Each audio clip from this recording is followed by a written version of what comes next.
play one of the 2 champions that he's played in his last 5 games. There's the first pick, Hecarim for Acorn in the top lane. No surprises there. Acorn's found a ton of success on Hecarim, and it's funny because when you think about the 2 different top laners between LGD, Flame, and Acorn, Acorn gets to play Hecarim the most. He certainly does. Very interesting to see how that works out. There is Victor locked in for Doinby, and Swift going to be taking Echo in the jungle.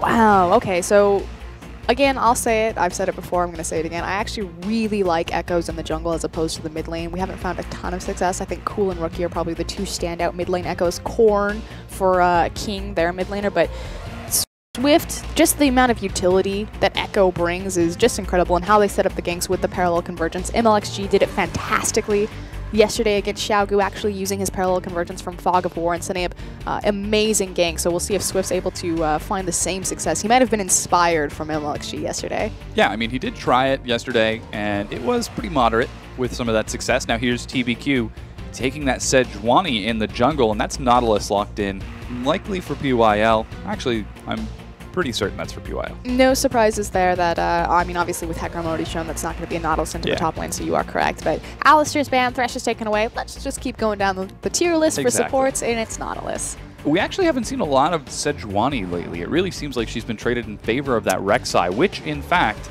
is open. And no one picked.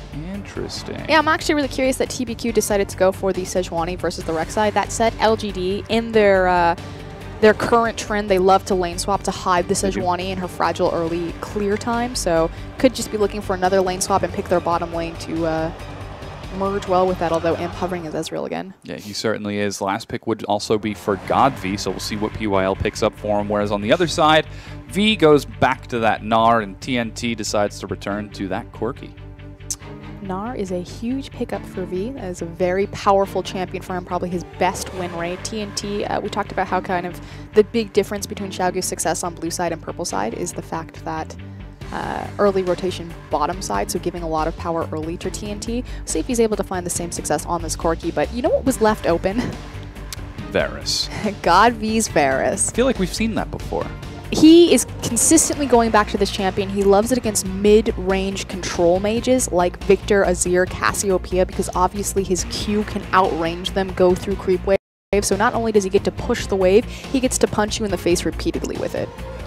We'll definitely see how that works out because he's going up against Doinby on that Victor. TCT looks like he's hovering that go button Annie, and that's a confident choice. And a team with 3 tanks, 1 backline dive, and a lot of long-range poke.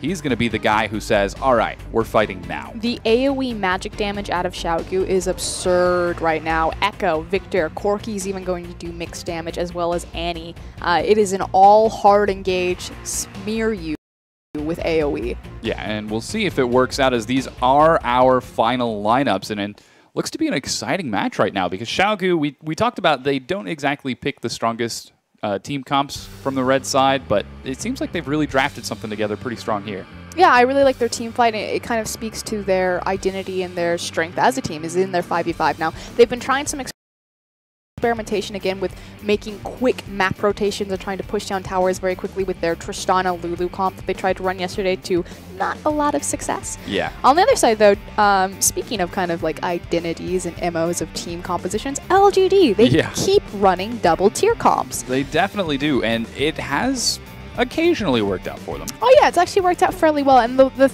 reason why I really like their double tier comps, especially in this case, is their mid-game power spike tier comps.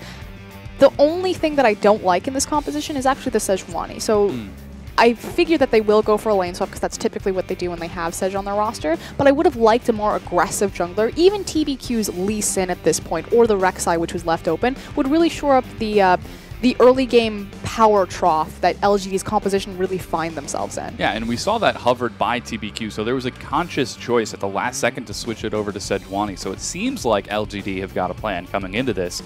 And we'll see if they'll be able to earn any points off of this one because it's 2nd place versus 8th place right now. Yeah, and I definitely think they do need to look for that lane swap, so that's what I'm going to be curious about. That said, Corki into Ezreal, I mean, Kid likes that matchup, and I'm sure Imp finds it as fine as well. Yeah, we'll see how it works out as we load into the Rift for game number 1.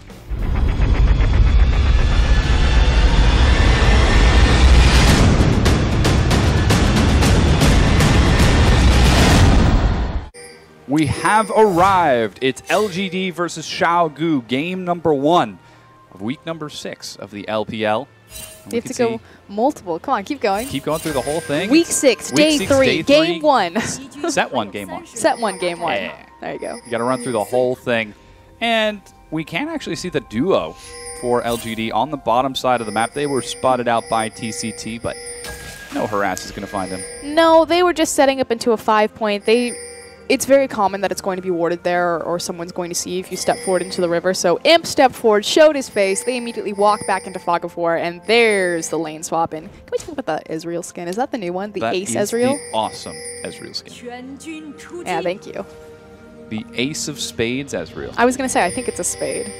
His hair. Like he looks like he's going Super Saiyan. He already is. Okay, let's talk about what this lane swap means. So LGD, they lane swap a ton. And again, if you look at their roster, full of stars, but the weak point is their jungler, TBQ, especially on Sejuani. Very weak early clear. She gets very low. Against a jungler like Echo, it's not going to be as scary just because Echo himself likes to really farm up. He needs itemization before he can just walk in and start looking to body you. But it just really protects Sejuani, make sure that she gets through her early weak phase and she can get closer to that level 6 and that big gank priority. We'll see how that works out as TBQ is going for a double clear with Acorn, and it's exactly as you mentioned. Double jungle coming out of Acorn. He doesn't want to clear any camps on his own because he knows that would be dangerous. PYL, what are you doing, man? He's just trying to do as much damage, be as much of a nuisance as possible. If he was able to steal any of those Sentinels, obviously that would be huge because he would be denying the EXP from Swift and V. But likewise, if he can just get any sort of damage done down, it would force Swift to back early. Even if he managed to kill him, which Mako has done a few times, it's more important just, you know, causing havoc for the enemy jungler. Oh, Godby missed that minion, unfortunately. Oh, and another one. Wow, slipping Godby. Yeah, I know. As Doinby actually gets a nice trinket ward, and he scares away TBQ and Acorn as they try to pull the blue away from that laser of Victor. Keeping it safe, keeping it secret. Yeah, Doinby doing a good job making sure that he shoved the wave in, and then with that pressure that he applied, forcing Godby underneath his tower with the creep wave, walks over and drops a nice trinket. So PYL figured out where Swift was in his jungle, Doinby figures out where TBQ is. And now that all of these lanes have knowledge of where the junglers are, what can they do with them? It seems like everyone's content to just continue farming up with that double jungle. I mean, it's really just more important because the starts were standard 5 points and everyone just kind of laid their wards down into the river to kind of figure out where people started on the map and where they can suspect the initial backs or the first ganks will be. We'll definitely see how that works out as TCT seems like he's the first to pull the trigger on that recall, going for a lot of wards plus some significant sustain as he heads down to try to get a ward to spot out TBQ as he invades the jungle. He is able to spot it, though. TBQ sees that one as well and heads back over to his own side. I like the communication via ping. It is 2 multi-language teams, so they communicate in a third in Korean for both of them. Godby looking like he might be ganked here. No wards just yet. He's creeping awful far forward. They're going to find TBQ instead. Flash over the wall. He's stun-locked and even stealing away the Raptors. Wow, and the big catalyst for that was the fact that TCT initially got off his back. And so you have to think, anytime the support backs, what's he going to do? He's going to go roam and look to place deep wards. Oh my gosh, even finding Acorn here. Did he steal away the small Krug? I think he did. TCT on a roll right now. I know. Forces the early back, picks up the wards, immediately walks into the jungle. They make a pick, and this transitions easily into a free dragon. Yes, Swift and V are burning through it. The both on 3-hit passives applying as quickly as possible. Gypsy Lord is a happy man right now, as that dragon is being shredded through so very quickly. Qiao, we're going to take this first dragon about 5 minutes in. Doesn't seem like there's much LGD can do. That's going to open up a very early win condition for a possible 5th dragon for Qiao, though. That's about 5 minutes earlier. That's like a 30. I can't do math. I don't know when I'm trying to do math. I'm backing away from this one. Dig me out. 29 minutes. Thank you. 29 minutes. You're a computer science major, right? If they get it timed. Doinby taking some harass here. He's low on mana, but still able to trade back as Godby. Doinby is going to have a rough time until he goes back, upgrades his Hex Core, and more importantly, gets his evolution point into his Q, so he has the shield to help him make those small trades in melee range.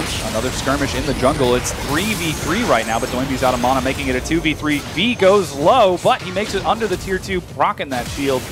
And PYL, whoa, the heal barely keeps him alive. He's still going right now as Godby fires the arrow. Oh, barely hits Swift, but he stays alive.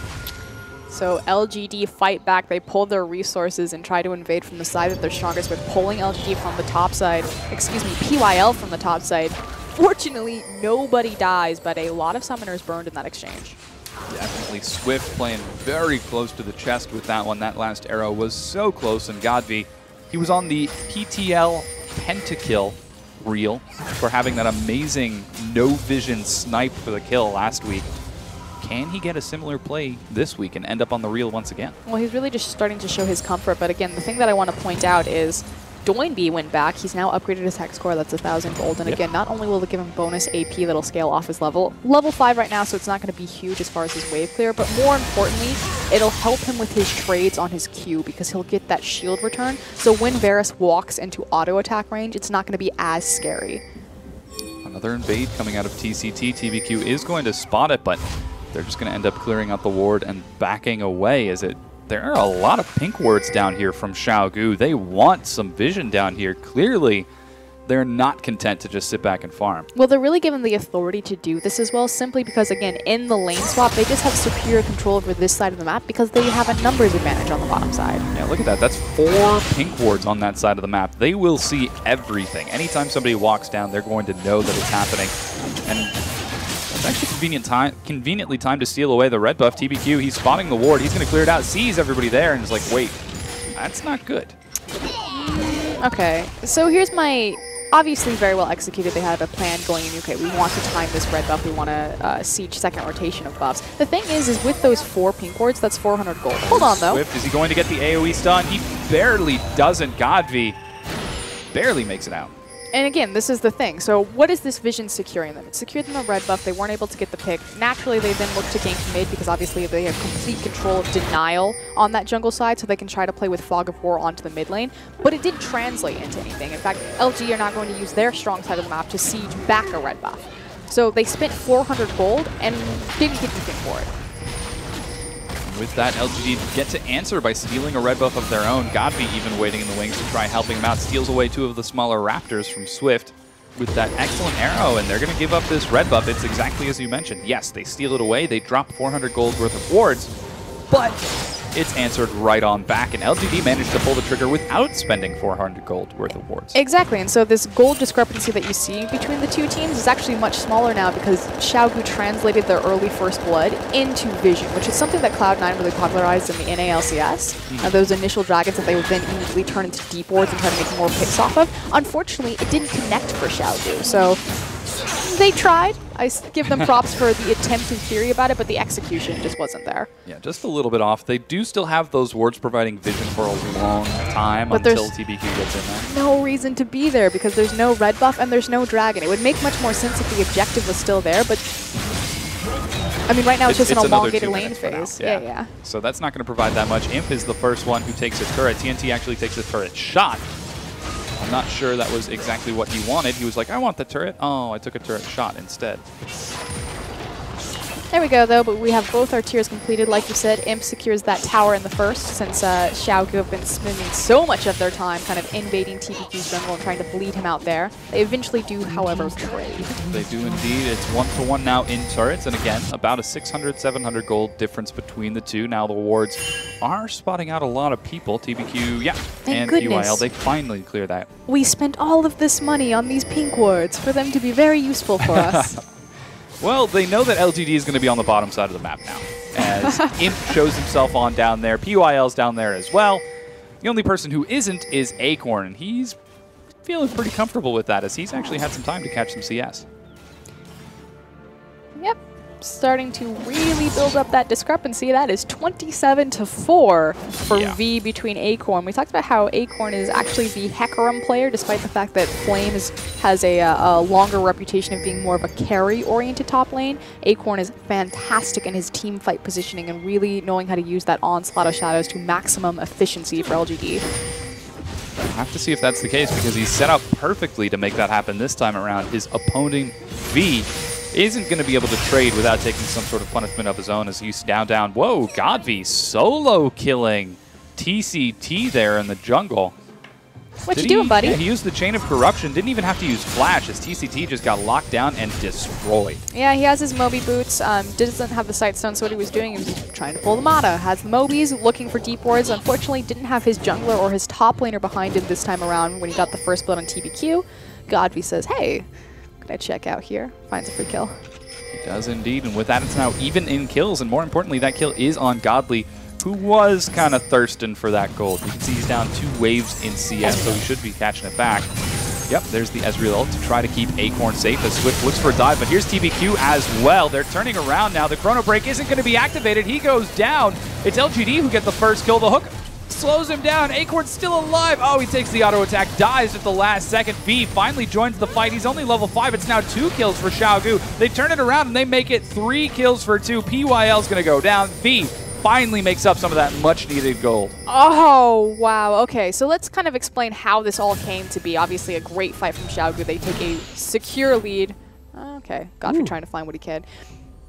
That was so obvious. And we knew, LGD knew that that was going to happen. You think even back to the Ezreal, sending that up into the top lane. And the reason they knew is because TNT got caught, or excuse me, TCT got caught attempting to deep ward on that side. So why would you ever deep ward into the jungle? Okay, obviously they can set up for a flank. They can look for a dive onto the top lane, especially because Dragon's not in play. So LGD immediately rotate all of their resources to try to counter that. Unfortunately, Godby can't rotate quick enough, and a massive Gnar ultimate saves the day. Very strong AoE. Imp looks like he might be get caught out here. Ooh, forced a flash. Almost locking him down in the Chronosphere, but Swift doesn't quite find it, whereas that turret finally ends up going down. 2 turrets for 1 in favor of LGD, but Dragon has now respawned. All 5 members of Xiaogu are on this side of the map. Here's a breakdown of that kill onto TCT. Oh my gosh, the arrows! Again, he's over here, he's laying down deep vision. This is just free pickings for Godby. Goodness, level 8 to level 4, that poor Annie didn't stand a chance, while Xiaogu look like they're going to be taking this second Dragon. And it's really because they got the advantage of the top lane. Again, the fact that Gnar had his Mega Gnar form available was able to proc that to get the extra resistances and really turn the tides of that fight. Yeah, so right now it looks like Xiaogu are on track for a 31-minute Dragon. There was a slight delay, but they're still feeling very strong about that, as they have got significantly more raw stats than LGD at the time being. However, LGD are now 1,000 gold ahead. And with that enormous lead for Acorn, poor V is struggling as best he can, but he's not being anywhere near as effective as he would like. But that's really only in the CS discrepancies between the 2 top laners, 48 to 13. And yeah, again, V's behind on experience as well as CS. Again, he was only level 5 into that top lane, but they're making map rotations and cleaning up a bit objectives with it. Oh, wow, finds Swift. He's forced to Chrono Break out. He still takes some damage. There's a huge prison. It locks down 2 members. Imp, though, dives a bit too far and gets destroyed by Doinb and TNT. Pretty classic Imp to E-forward right there. He couldn't get the final auto attack to pick up the double kill right there on Swift as he gets away with blinking health, but E's forward straight into a Chaos Storm. Doinb says, thank you. Free kill for Doinb. He's probably feeling happy about that. TNT sees TBQ clearing out the red buff. He's going to try securing that for himself, or at least stall it out for Swift, and nope, yeah, he's going to take it himself. LGD just a little bit trigger happy right there. They should have just laid down their poke. Again, it's a poke-based composition. You have Varus, you have Ezreal. Your big power spikes can come when both those tiers are stacked up, and you have more CDR available, so you can send out more of your Qs. Imp got a little bit too excited with the Glacial Prison. Yeah, he definitely did. He saw the great stun from TBQ, and earlier I asked why Sejuani. Well, that's why right there. When you can stun 3 or 4 members down at once, it's pretty awesome. Yeah, and it's really important that with a double AD comp like this, Varus and Ezreal, obviously Varus is not super self-sufficient, doesn't have any mobility built into his kit, that you have a big tanky front line that can create space and zone pressure for them. And likewise, the synergy between the AoE ultimates, the Glacial Prison, as well as the Varus ult is going to be happy days. Certainly is. Xiaogu now showing 4 members in the mid lane as they're continuing to buy time for Vita farm, though Godby's wave clear is excellent. He's down about, not that much, 17 CS right now, but he does have those kills under his belt, which should be making up some of that gold discrepancy. And Doinb just being as greedy as possible, trying to get to that late game, I'm gonna murder you, Victor. Goodness, he does damage. curious what Nar is going to itemize his Giant's Belt into, if he's going to be building for team fights or lane phase. Now, I would be concerned if he decided to go for more of a lane phase-oriented build as opposed to the resistances. But on the other side, Acorn, of course, with more CS, has already itemized into his Glacial Shroud and picking up more armor on top of that for all of the magic damage that he's going to face. I feel like he really needs to get a Cal before this next big dragon fight. Yeah, he's really going to, but we haven't seen it quite yet. As I said, he's using that power 4 armor. Instead, he's putting his priority on trying to dive turrets, I've seen. Well, LGD are setting up to siege this mid-tier tower. That said, they're going to find it very difficult because Victor has blue buff as well as the double upgraded Hex Core and some CDR, so lasers for days. Yeah. More lasers than a Daft Punk concert. I see what you did there. And arrows now coming out from Doinby towards Doinby, end up chunking him out. And everybody's all grouped up here in the mid. I don't exactly know what's going to happen unless TBQ is able to land like a clutch ultimate, or it's you gonna just continue poking him out. Yeah, it's about poke right now. So this is about Varus Q's, Ezreal ultimate right there, as well as the Ezreal Q. And if they find, you know, a situation where everyone's really low health and Xiaogu are still attempting to hold this tower, you see Acorn coming down from the flank, it's a very easy onslaught of shadows from behind to push them forward into a glacial prison. Now, the ultimates that are really important on the side of Xiaogu is obviously going to be how Swift will play with his utility as well as his reset, and TCT's Tibbers. Oh, the turret looks like it's going to be sieged down. They just need a few more auto attacks, but they cannot quite break it. Swift with some huge AoE. He's able to chunk him out, and there's Acorn looking for the flank exactly as predicted. Steals away a Raptor camp for himself. Actually, not even picking up any sort of challenging smite or even the Cinder Hulk just yet, as Acorn is going for something a little bit interesting here. Swift drops the Chronosphere. Again, the resistance is to dive the tower, so this is what they're looking for. I don't think they can hold this, especially because V really doesn't have any rage available to go into or to threaten with his Meganar form. Yeah, Doinby, man, he is getting chunked out. Every single arrow that hits just does so much damage. Gosh! TNT even takes the tip of the arrow there. Imp actually using his blue trinket to assist Godby with laying down more poke. And just look at the oppressive range and reach of Varus on that Q. The fact of how far he's standing back to get such massive damage that can go through multiple targets. I mean, even against a Nidalee when she's throwing from Fog of War, that spear is only connecting with one person. Yeah. Some serious damage from Godby. He takes the long way around. TNT takes some damage, however. And without that mid-tier 1 and the tank's not there, whoa, Godby almost gets caught out here. Ooh, man, Swift doesn't pop it.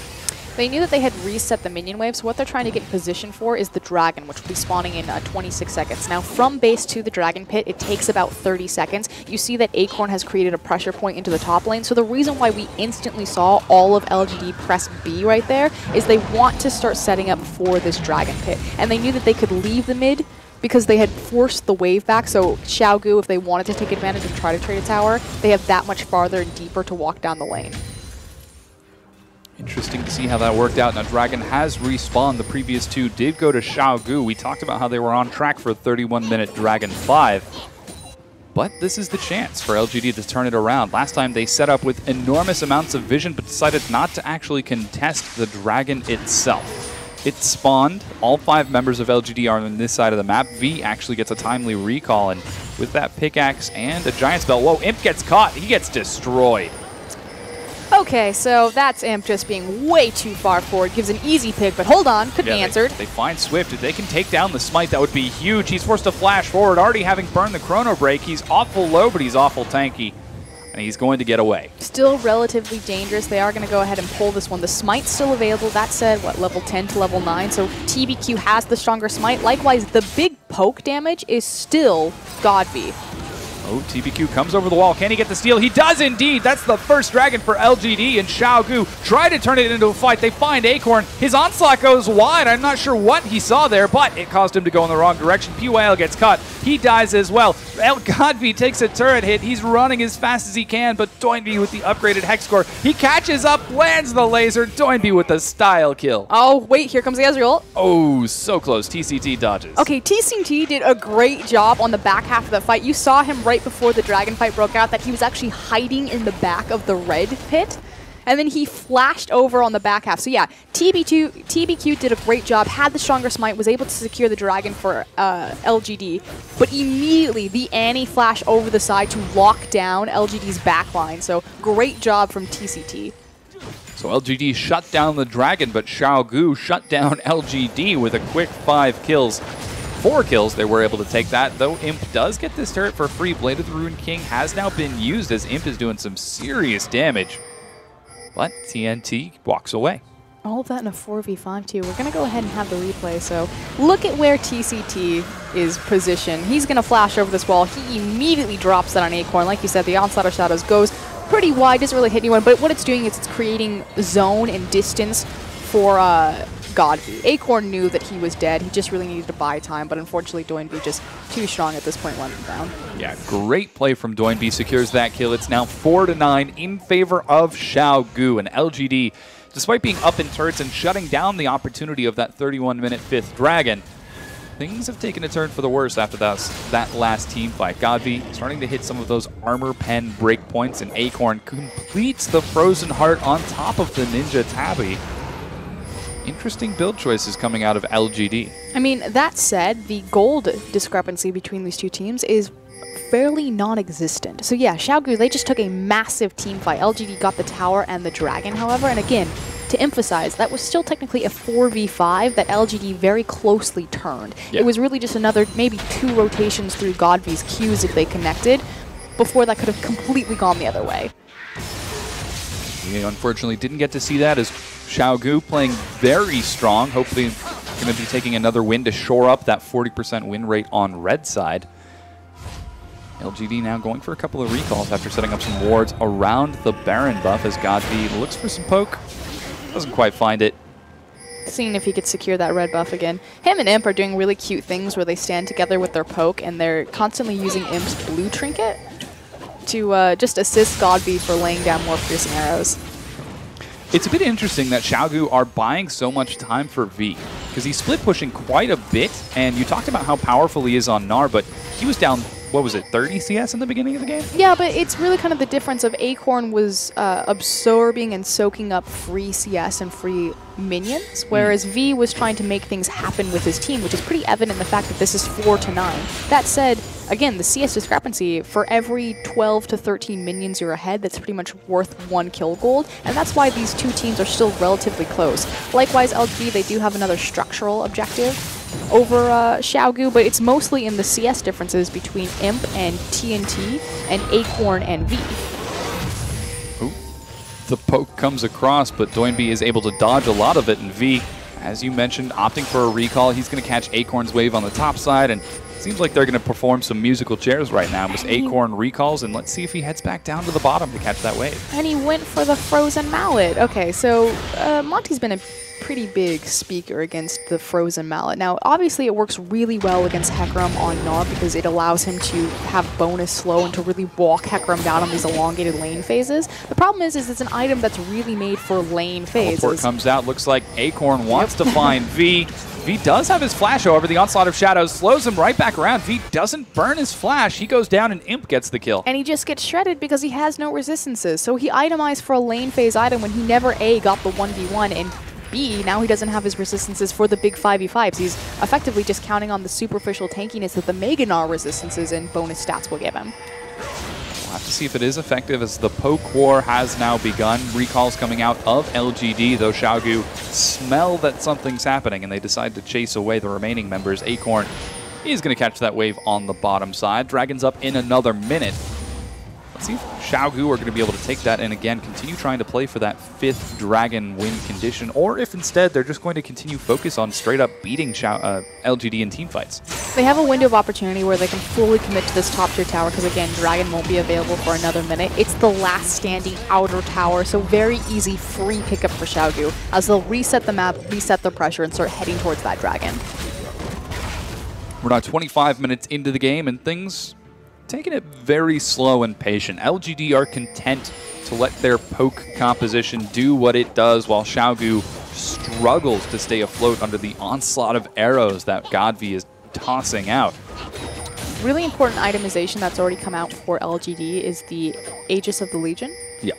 which will upgrade into the Locket. Now again, I want to point out all of the magic damage on Xiaogu's composition. Echo, Victor, Corky's going to be doing mixed damage, Annie, things like that. So that's very key, especially as we go into this next dragon fight in 14 seconds. On the other side, and I talked about this a little bit yesterday, I'm a huge fan of the Abyssal Scepter right now, just because empowering your entire team that's doing mixed damage, or at least mostly magic damage, with an aura like that is so beneficial, and it's a very cost-efficient item, but Doinby doesn't have one. An interesting choice right there, and LGD get onto the dragon immediately as it respawns. Swift looks for the stun, doesn't quite find it, however. Doinby comes over the wall. He gets the Chaos Storm, he gets the steal. Acorn turns onto him, tries to knock him out of the fight, but TCT's in the back. He goes down, and it's actually Imp who's also dead as well. There goes the Gnar Slam, tosses PYL right back in. LGD are running for their lives as TNT chases down Godby and PYL.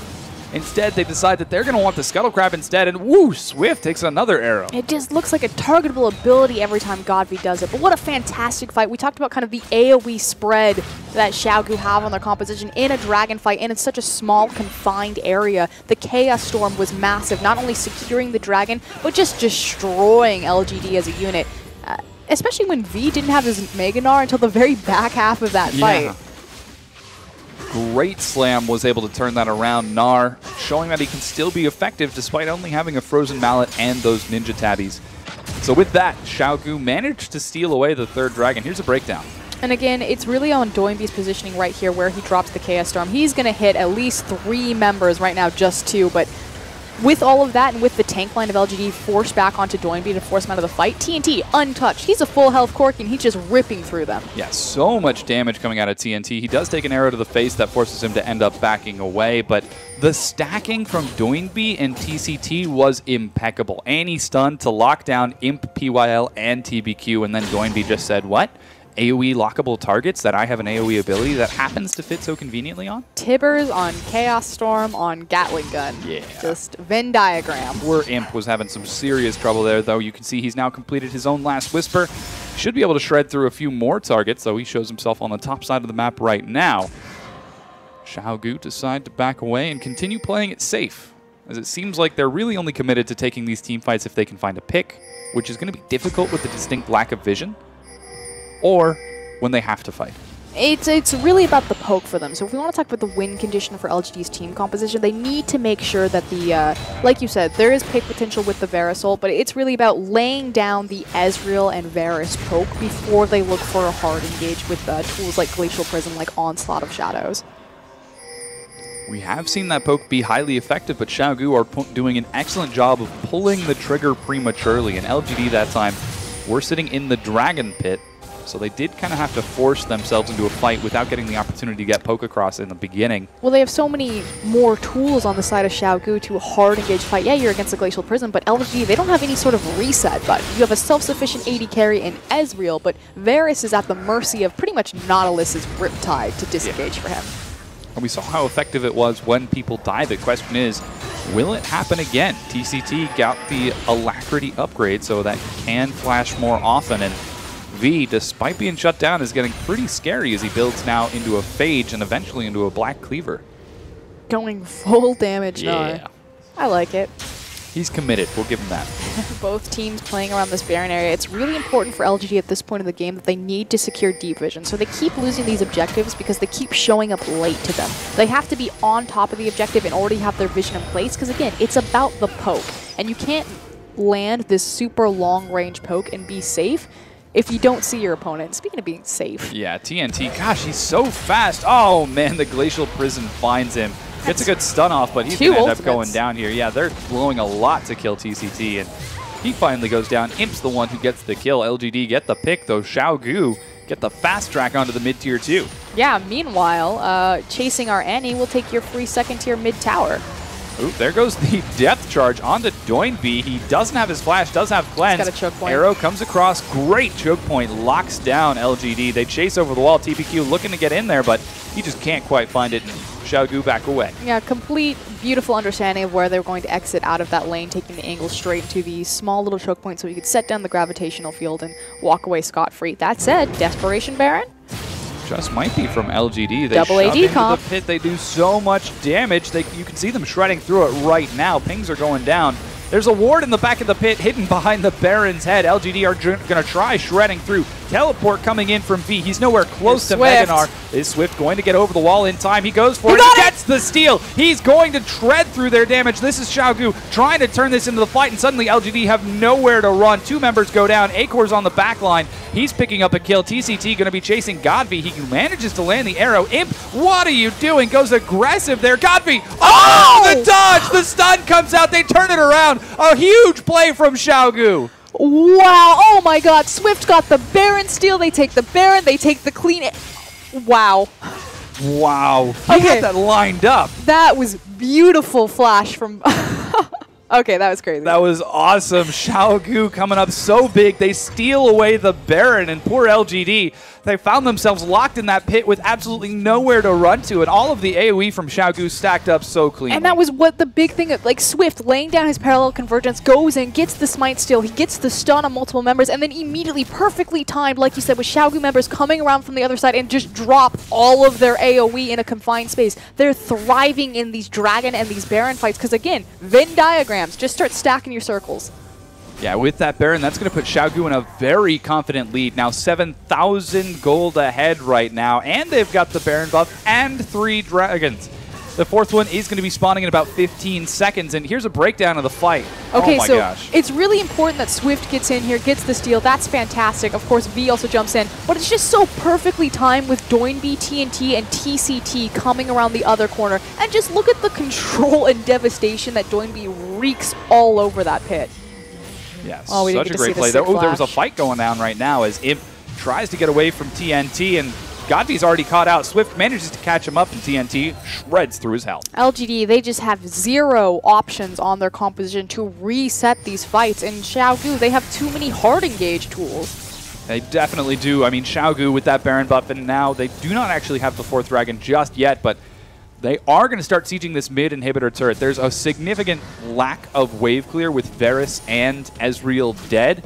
They'll be up in just a few seconds, but the minion wave is going to make it here by then. Poor Acorn and TBQ are at a loss for words of what to do. The siege begins, and the turret's going to go down. Just powering through that. We'll see if they put up a front for the inhibitor as Godvi is back up. They do have the Glacial Prison available, which is why you kind of see more respect out of Xiaogu. Yeah, there's the inhibitor stolen. Well, secured more like. And Xiaogu are going to back away. There's a pretty big wave building on the bottom and top side of the map, but Xiaogu look to be clearing that out as they head on over to secure their 4th dragon. Eating any available resources, taking that red buff. Oh, they could be setting up a pick onto TBQ. He takes a laser, but is going to be able to pop away from that one. There goes a huge slow. Oh, it's only the slow. Instantly, LGD decide to turn around. Acorn gets in. He destroys Doinby. Swift is in the front line with V, trying to shred through, but Godvi and Imp are untouched, and LGD are turning it around.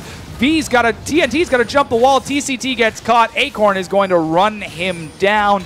True to Hecarim's lore. Whoa, good arrow dodge. There goes the challenging spike. He finally drops him, and LGD turn it. But what would it equate to? They might get a tower off of it. They're certainly not going to be able to trade inhibitors, and it will surely mean a free dragon. So that was a huge swing back in LGD's favor, but they're still on the back foot in this game. Yeah, they definitely are. TNT still rocking that Baron buff. Might see him make use of it as those side waves are continuing to shove on both the top and bottom side of the map. Hecarim shows himself top, and TNT immediately changes direction and heads out to try defending that tier 2. While LGD secure for themselves the 2nd dragon and postpone that 5th dragon terror that might happen in the waves. They hit the turret at the exact same time. That is so excellent for LGD. Great side wave management that they typically have. Oh. Okay. So we talked about kind of what the win conditions of the LGD team composition were. Now, obviously, they just made a huge pick, even though the Glacial Prison whiffed on the majority of Xiaogu on Doinby, immediately deleting him from the map before he could drop any of his massive damage. But that's what they need to look for. To do that, they need vision. They need to get their offensive vision. They need to secure their own jungle and their defensive vision. So that's kind of been the big drawback for LGD. They don't have any reset tools, and they've been severely lacking in their vision control and denial for pretty much the majority of the game. Yeah, it's been all about fights and skirmishes, trying to poke away the enemy team before Acorn rushes in with TBQ hot on his heels. 5 members of LGD show themselves on the bottom side of the map, however. That's Xiaogu. 5 members of Xiaogu show themselves on the bottom side of the map. They could look for this tier 2, and they might just try to burn through its health before LGD can respond. V, he's got a lot of health, not so much armor. Wow, that arrow does some damage. Goodness gracious, the poke comes across, and there goes the engage. Swift finds both Godfrey and him. The stun locks him down, despite the CC lock from TBQ. It's just not enough. The AoE is being tossed out. Imp goes down. Godfrey's dead. Acorn is going to have to clean this up on his own. There's so much AoE, and they just might turn this as Doinby goes low. There's the Chaos Storm. The stuns on top of stuns. TBQ's been fighting on his own for the past 6 seconds. Acorn chases onto Doinby. Is he going to catch him? No, he gets flung right back out. Tries to turn onto Swift. PYL cannot save him. And that's 4 members dead. The Chronosphere is going to find PYL. All 3 have landed stuns. A huge fight for Xiaogu. That almost turned in LG's favor as well, because the counter engage from TBQ on the Glacial Prism was flawless. That said, Swift, that engage from Fog of War with the parallel convergence wins Xiaogu the fight, as well as another inhibitor. With that inhibitor going down, this is Xiaogu securing for themselves a 9,000 gold lead. He is alive, so too is Imp. He's going for it. He dashes forward. V's so low. Oh, he's saving it. There he goes. He goes. Oh, narrowly misses. Poor Imp. Not able to land it. Doinby's getting out of there as well. Even the slow coming out from Swift, who perfectly places that Chronosphere. That's 4 Chronospheres, 4 parallel convergences. Convergicize? Exactly. Oh, look at this engage from Swift. This is gorgeous. He sets it so far back, and they lock up the back 2 carry straight into Gnar. But TBQ, kind of the savior for LGD, lands again another great Glacial Prism, but it's just too little too late. The gold discrepancy between these 2 teams, that's pretty much what you're seeing here. Victor's just so strong. Excellent kiting. Great use of choke points again on his... look, the fact that he narrowly pushes himself through the tower, the broken down tower, as well as the wall, and then lays down his gravitational field. It's just such a great understanding of terrain and control about how to play Victor. And this is one of the reasons why Victor, he's a high priority pick everywhere globally, but specifically in the LPL, how potent and devastating he can be to teams. Ooh, looks like Baron is going to be spawning in 3 seconds. You just saw it ripping through the ground right there as it erupts back onto the rift. LGD and Xiaogu do not want to let the other team secure that. If Xiaogu take it, they can push down that last inhibitor and end up sieging the Nexus itself. However, LGD might just need it to survive right now. Super minions flooding into the base as LGD try to look for a pick, but oh man, they don't clear the ward. Unfortunately, there's not a lot of plays available to LGD. They almost have to sacrifice the Baron. I think the best case scenario is if TBQ could somehow hide himself in Fog of War and look for a steal. But otherwise, Xiaogu, all they need to do is be patient. Ooh, they might find TBQ here. They turn, and Doinby takes a lot of damage. Acorn dives onto him. Zanius keeps him alive. The AoE stack from LGD turns. Doinby goes low. Doinby goes down. Swift finds Godfrey on the back and punishes him for killing his own carry. Acorn gets onto the back line. He's going to kill TCT here. Imp gets turned around upon by V. He's still alive, but he's going to eat this stun from Swift. He finally goes down. V gets the kill, and Xiaogu take the ace, turning the fight and head to the Nexus. There was no reason to be that aggressive right there. They just needed to be patient and wait for that bottom tier wave. That said, again, they're so far ahead. They do a great job stacking their AoE and their utility to CC, especially Swift on this Echo, and they take the game. Yeah, they're rushing forward. One Nexus turret falls. The second one follows shortly thereafter. The Nexus itself is the target of Xiaogu. They're going to take number 1 and put this defeat into the hands of LGD as Xiaogu win the game. And LGD have to be really scared right now. I mean, Xiaogu, they have a 100% win rate from blue side, and that was from purple side. Yeah, that was exceptional play out of Xiaogu. I mean, just juggling the poke comp so excellently. And Swift's Echo, oh my gosh. The confidence to make that engage. Like I said, there was really no reason. Xiaogu had all of the tools available. 2 massive pressure points of super minions that would have been crashing onto LGD's base. They could have been slow and clinical